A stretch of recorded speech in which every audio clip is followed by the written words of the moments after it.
Pessoal, peço desculpa, o link caiu, não sei porquê. Por isso que eu estou voltando aqui, tá? A gente estava vendo aqui o valor médio em Minas Gerais.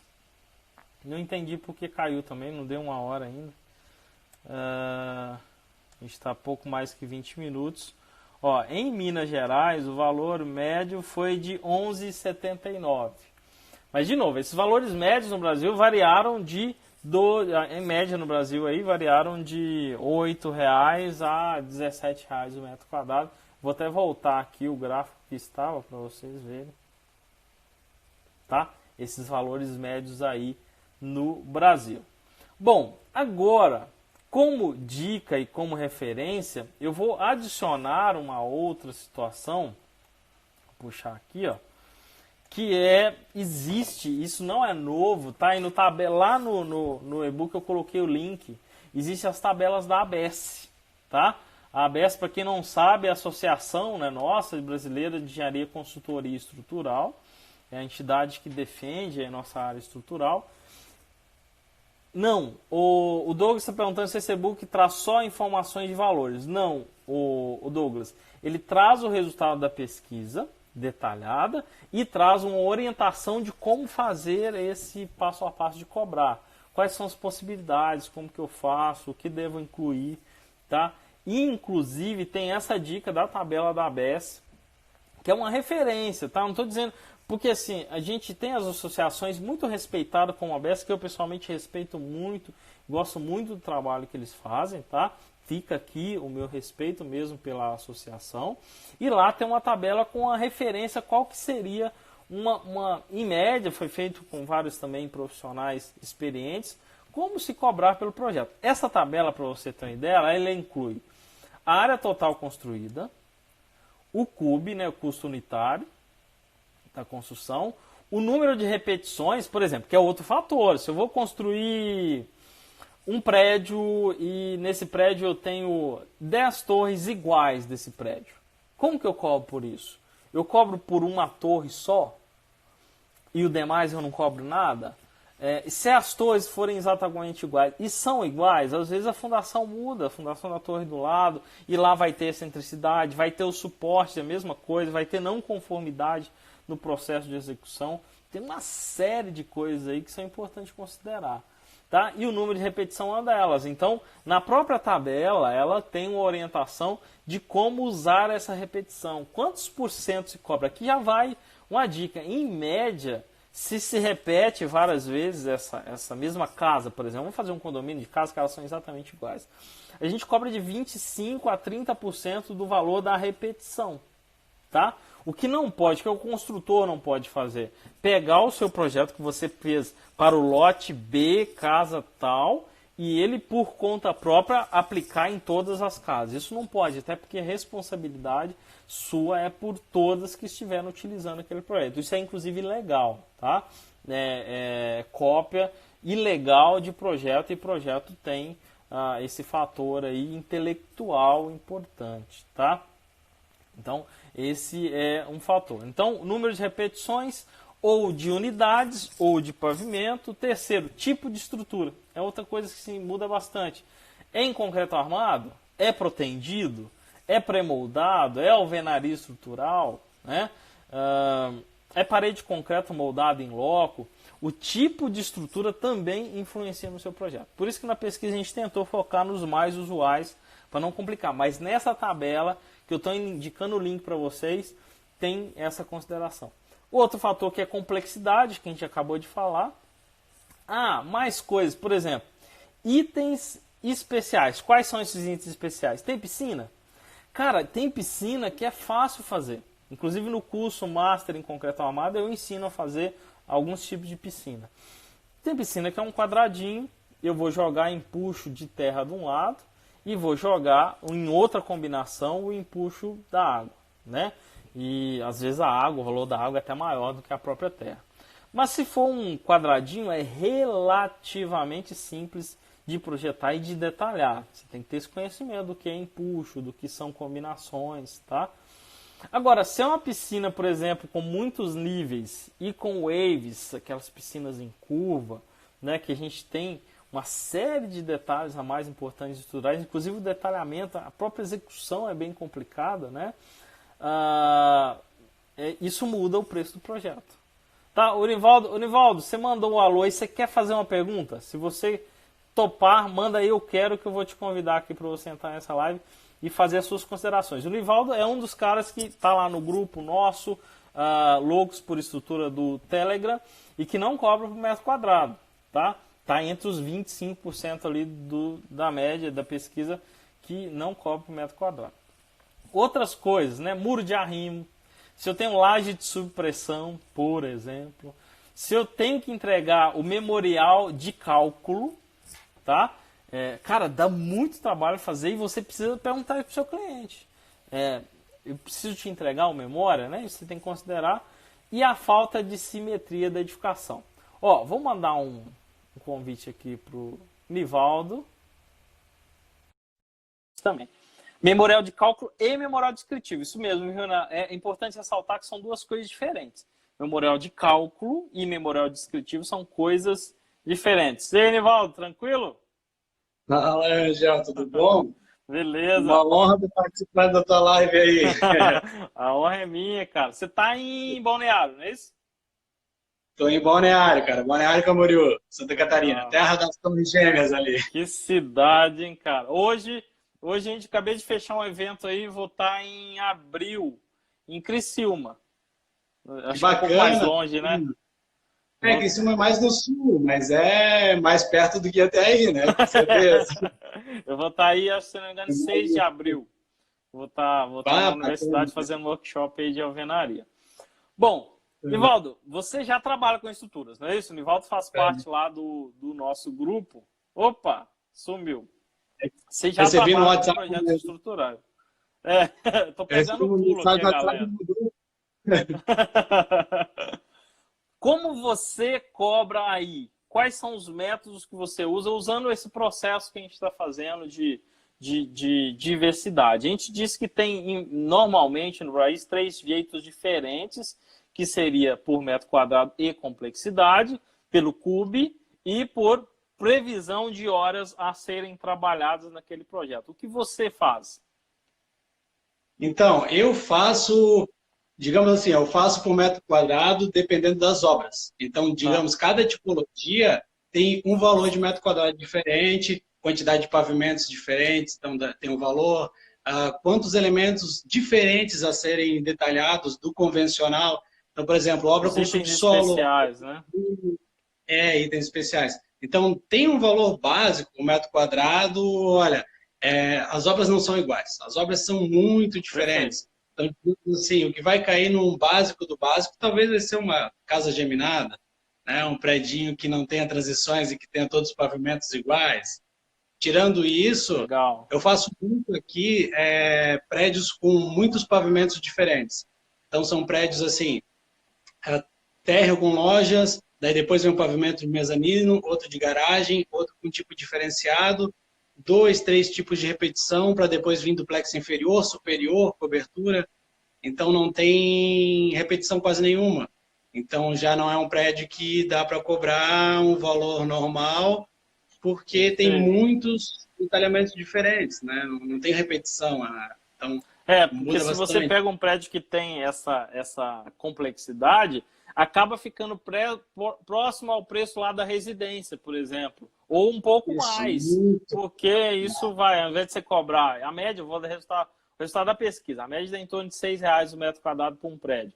Cara, se for um prédio simétrico, de 20 andares, com tudo igualzinho. Agora, mudou de diferença, você vai cobrar lá, vai subir lá para R$15, R$20 o metro quadrado. A referência é completamente diferente. Estou citando os valores da pesquisa, né? Estou citando os valores da pesquisa, tá? Só para o pessoal ter... Mas eu disse logo no começo, eu estou falando de prédio. De casa, tá em média aqui, pela pesquisa, 13 e pouquinho. Esse valor de casa, por exemplo, variou no Brasil das respostas de quem está projetando, né? De R$4 o metro quadrado, que eu acho um absurdo, tá? Fica aqui a minha indignação com isso. Não façam isso. Vamos praticar um fair play aí, nós precisamos elevar a nossa barra, né? Porque, cara, Com você é um certeza. projetista de estruturas, assim, é uma responsabilidade e estudo a vida inteira. Amanhã eu tô começando meu doutorado, cara, e a gente continua estudando o tempo inteiro. A R$ 30 o metro quadrado. Média. Média. Lógico, tem casos que pode chegar a R$ 40, R$ 50 o metro quadrado. Então, usando os valores da pesquisa, só para o pessoal entender como isso pode variar, ao invés de sair ali do 6 para um predinho basicão e alto, ele vai lá para 15, 20. Só para o pessoal ter uma proporção, né? Porque a complexidade muda tudo, né? Vou te dar um exemplo assim, ó, de casa. Por exemplo, a casa mais simples, eu não baixo de R$ 10 o metro quadrado, então é o mínimo, não baixo de 10. Começa a avaliar piscina, tipo de fundação, um monte de coisa, né? Os pavimentos, tem mais pavimentos ou menos, porque tem casa de 3 pavimentos, 4 pavimentos. Isso vai até 15, R$ 17 o metro quadrado, dependendo da complexidade. Isso nas casas, né? E agora nos prédios também mesma variação, vai indo assim de 7, talvez, R$ 8, porque tu começa a colocar a nota fiscal e tal. Isso variando a 12, 15, dependendo dessa variação quando tem muitos pavimentos diferentes, uma casa, né? Uma casa eu tenho 2 pavimentos diferentes, dá um trabalho para lançar, porque são 2 diferentes, toda aquela análise. Um prédio com 10 pavimentos diferentes, o trabalho é muito maior do que uma casa, porque são 10 pavimentos diferentes para eu analisar a interferência daquela viga, se vai passar no forro ou não vai, compatibilizar alinhamento de pilar. Então, começa a ficar mais caro do que fazer uma residência realmente, mas não tem o que fazer, porque é pelo trabalho, né? Eu não posso cobrar só pelas custas. Uma das coisas que tem entrado aí, só aproveitar, o Nivaldo, é a questão do BIM. No começo, implementar o BIM realmente te sobe o seu custo de implementação. Assim como o pessoal, quando saiu do Nanquim para ir para o AutoCAD, mudou o custo. Né? Você tem custo de ferramenta, custo de adaptação, de treinar esse pessoal, né? Depois, o valor fica dentro, né? E porque melhora o seu fluxo. Sim. Mas tem esse custo de adaptação aí, que é um dos fatores que podem entrar na composição do seu custo, tá? Mas é importante entender que depois isso dilui. Isso, além, na verdade, também do fato da qualidade do projeto, né? Não tem como comparar um projeto feito em 2D com um projeto feito em BIM. Então, a gente fala em um projeto com menos erros, então tudo vai ser resolvido antes, na questão de erros, variação de informações, de quantitativo, tudo previsto, maior controle de cronograma, porque também a gente consegue prever isso aí. Então, não tem como comparar um projeto que tu vai fazer em 2D com fazer em BIM, e talvez fazer aquele preço, o fulano cobra tanto metro quadrado, vamos fazer tanto metro quadrado também.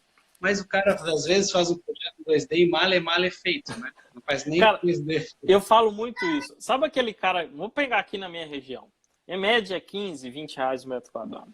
Por isso que é importante, na pesquisa, a gente tem essa média para o seu estado. Isso mudou muito para cada estado, que é um dos outros fatores que entram aqui, a realidade mercadológica local. A gente tem que considerar isso, não tem dúvida, isso é importante. Mas aqui a gente até citou aqui, ó, o cara que cobra aqui R$ 4, sendo que a média é de 15 a 20, esse cara não é concorrente meu. Não é porque ele não entrega a mesma coisa que eu. Ele entrega alguma coisa que parece um projeto estrutural. Sabe? Você, a gente até citou. Se você for lá na loja não tem Nikes com Szinho no final, você paga o mesmo preço do Nike? Parece, assim. Ele lembra, é até o mesmo estilo. Mas um custa R$ 1.000, outro custa 200, né? Aquela velha história que a gente já cansou de falar. Nunca vi a Coca-Cola reclamar que a Dolly vende mais barato. Porque são coisas diferentes. É tudo refrigerante? Mais ou menos. Né? São coisas completamente diferentes, né? Se tu for pensar assim, não tem como comparar o produto, né? Eu não sei se já aconteceu contigo, mas, por exemplo, comigo aconteceu muitas vezes de ser contratado para refazer projeto estrutural que a pessoa já tinha pronto para executar. Daí, quando ela levanta os ativos, ela vê que é mais barato ela pagar um projeto estrutural de qualidade do que ela executar aquele projeto estrutural que ela fez antes a R$ 4 o metro, R$ 5 o metro. Entendeu? Eu vou citar o exemplo de um prédio. Aqui na região, não vou citar o cliente, porque, enfim, internet. a gente conseguiu economizar perto de 1 milhão em material, Imagina. só em aço e concreto, para um prédio de 11 Imagina. andares. Por quê? Não é porque o projetista era ruim. Eu gosto de defender a nossa classe, mas é porque ele tinha menos expertise.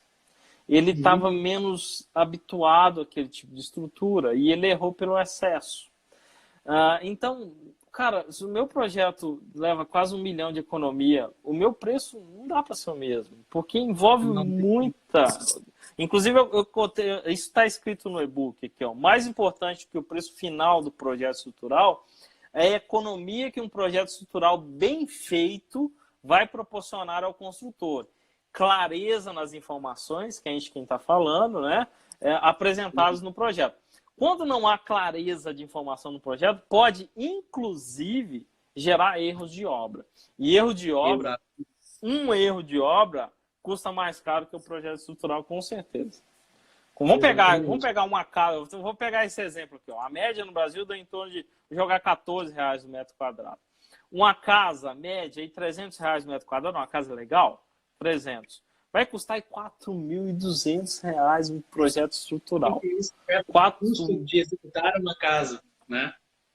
Não ou é de nada. fazer errado, ou de... Não é nada, é muito barato. Não é nada. Aí tem cara que vou jogar no R$300 e cobra R$4 no metro quadrado, de R$1.200, cara. E o construtor cai nessa, né? Infelizmente. Então tem que começar por nós. Assim, até o que eu sempre falo, tem gente que pergunta também, às vezes mesmo, tem um projetinho, mas é coisa pequena. Mas, por exemplo, qualquer projeto meu envolve um mínimo de pranchas, que já é uma quantidade grande, porque eu tenho muitos detalhamentos exclusivos, diferentes, assim, explicando detalhes como escoramento, plano de escoramento e tal. Então, o meu projeto ele já começa num valor que, para uma casa de 200 metros quadrados, por exemplo, é mais do que R$15 o metro quadrado. Outra coisa que eu ia falar. Para casas muito pequenas, porque tem, às vezes, casas de 50 metros quadrados. 100 metros quadrados. Quando é por metro quadrado, cara, não é por metro quadrado que você cobra. Quando ela é pequenininha. E aqui no escritório a gente tem isso também. Tem um preço mínimo. Um preço mínimo para você sentar com o cliente, se reunir, explicar, implementar tecnologia, porque você está vendendo. A gente não vende projeto, a gente vende solução. A pessoa, quando vai lá comprar uma camisa qualquer, ou um sapato, você não compra a camisa em si, você compra o benefício que ela traz para você. Você não compra o sapato em si, você compra o conforto, onde ele vai te levar, esse série de coisas. Ó, tá até o pessoal comentando aqui, ó, que esse fim de semana teve aula de patologia e no Brasil 42% das patologias estão relacionadas ao projeto. Olha, 42%. Vou até só fazer uma correção aqui, na verdade são manifestações patológicas, né? Matheus Leão, se estiver assistindo aí, vai brigar com a gente. Patologia é o estudo disso e manifestações patológicas é essas fissuras que a gente está vendo aí, né? Às vezes tem aqueles projetos que não tem um detalhamento, na verdade, que mereça, né, uma execução. Então, assim, um detalhamento bem aprofundado de pontos específicos que daí vai evitar um erro na obra. Isso é muito comum. Um pilar que muda de posição, uma alocação numa viga transição exata, posicionamento de nervuras. O pessoal faz de qualquer jeito e acaba que fica errado. E falta na hora, armadura, etc. Eu vou citar um exemplo. É uma das coisas que eu sempre falo nas minhas palestras. O quão importante é clareza nas informações. Uma obra aqui perto, é uma mega obra, toda em concreto, eram cascas em concreto e tal. Lá no meio tinha uma laje de quase 30 metros de vão e tinha 3 pilares do projetista previu metálicos. Eram só os 3 pilares metálicos, era tudo concreto. E ele colocou lá no projeto PM1, pilar metálico, PM2 e PM3. Sim. Cara, a obra com sol, com chuva, aquele desespero. Depois eu vejo que esse negocinho aqui. E não executou. Lógico, teve uma flecha gigante e teve todo o problema. Estava especificado no projeto, mas estava claro o suficiente. A gente até vê esse dia o Zé Sérgio fez um post que eu achei muito engraçado, que só lê nota de projeto o projetista de estruturas. Então a gente precisa ser mais claro na informação. Claro, isso é um ponto essencial no projeto. Bota uma cor, uma ameba, alguma coisa, e fala, cara, não esqueça esse negócio aqui, né? eu costumo colocar colorido. A maioria dos meus projetos, quase tudo é preto, com algumas informações coloridas mais importantes. Então, por exemplo, as cotas são coloridas, o desenho em preto, com penas diferentes, mas as cotas coloridas, porque são linhas diferentes que representam outra coisa. Mas contra a flecha, outras coisas importantes, eu boto bem colorido já para chamar a atenção para o pessoal não passar despercebido, né? Legal. Tu comentou ali da questão da variação conforme o mercado, né? Ontem ainda eu fui postar no meu stories ali sobre o Cube, qual que era o valor do Cube. Eu pensei, vou dar uma olhada no valor do Cube do Paraná para ver quanto é que tá. Aqui em Santa Catarina estava 1.945, Caraca. no Paraná 1.600 e alguma coisa. Tu viu como que já muda, né? Não. Eu acho que a média do Brasil então é de 1.300, né? Alguma coisa assim, 1.200, né? Foi. O Brasil Aqui dá é mais ou menos 1.945 o residencial médio. Daí, como é que eu vou fazer o mesmo projeto, se eu for levar em consideração a porcentagem do Cube, uma porcentagem fixa, né? Então, aqui em Santa Catarina é um valor, e o mesmo projeto em outro estado vai ser outro valor, porque a porcentagem em relação ao Cube, o Cube varia. Sim. Então, são questões assim que, quando eu faço os meus orçamentos, eu até comento o valor que ficou por metro quadrado, mas, é assim, a gente faz um estudo do arquitetônico para ver quais as dificuldades vão ter, porque mesmo nos projetos parecidos, o valor por metro quadrado varia muito. Então, seria só para passar um parâmetro para o cliente, mas, de verdade, usar aquele parâmetro em obras semelhantes, a gente não usa. Né? É Legal. Só para ter uma ideia. Legal. Nivaldo, obrigado pela participação. Depois eu te mando o e-book aí. Você deve ter recebido, caso você participou. Recebi, dei uma olhada já. Obrigado. Valeu, obrigado, cara. Tchau. Tchau. Pessoal, vamos continuar aqui a live e eu vou responder a Nara. A Nara, sei que quem quiser receber o e-book, tá? Manda aí que eu quero participar e entra aqui ao vivo igual o Nivaldo entrou também. Ela está perguntando o seguinte: no caso de casa pequena, com muita complexidade, como é calculado? A Nara Mendonça, lá de Minas, né? Bom, a Nara, isso vai entrar numa segunda parte, que é a previsão de horas a serem trabalhadas. Então, com muita complexidade, depende do que é muito, o que é complexo para quem está fazendo, tá? Às vezes, um balanço de 6 metros, dependendo da sua expertise, é algo muito complexo. E você vai demorar mais horas, precisa estudar mais aquilo, demandar análise, enfim. Então, a complexidade para profissionais já muda, percebe o que inclui aí na sua expertise? Mas, em média, a gente faz uma previsão de horas a serem trabalhadas e prevê quanto ganha um engenheiro sênior por hora. Quanto se prevê isso? É 250, é 500 reais a hora? Isso depende dos seus custos locais também, tá? Mas aí a gente entra, geralmente em casa muito pequena, num valor mínimo. 1.500, 2.000 reais, dependendo da sua realidade local. De novo, realidade local é algo importante, né? O Reinaldo comentou algo interessante aqui, que é